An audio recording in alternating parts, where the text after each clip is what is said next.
some places you visit. This one quietly rearranges what you thought you wanted.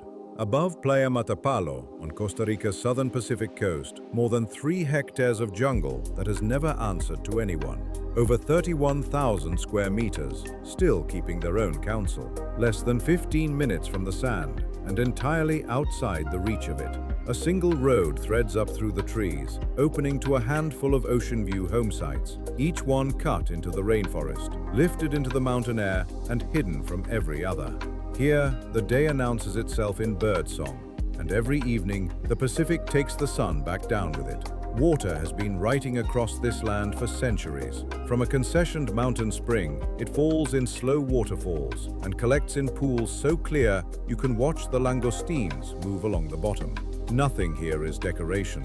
All of it is alive, and it provides breadfruit, mango, pejibaye, wild cacao, caimito, dropping from the canopy to feed whoever is hungry, the people who live here and the ones who were here long before them. Because solitude on this land is never the same as being alone.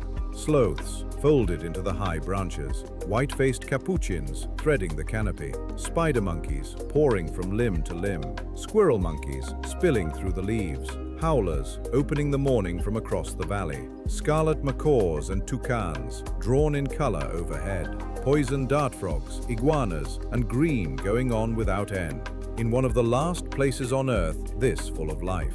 This is Matapalo, beaches with room to breathe, sand without a crowd on it, held between Manuel Antonio and Dominical on a coast the rest of the world is only now learning the name of. And while the crowds collect somewhere else, the people who actually know this country are slipping in here, one at a time.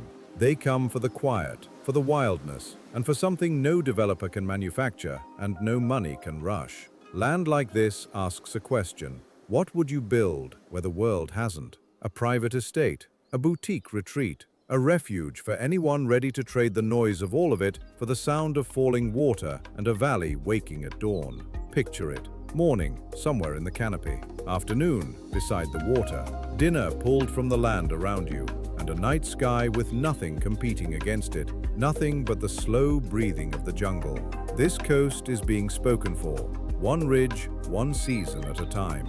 And land that has stayed this wild, this whole, does not wait to be bought twice. This is not a parcel of land. It is a rare second chance to own something the modern world forgot to ruin.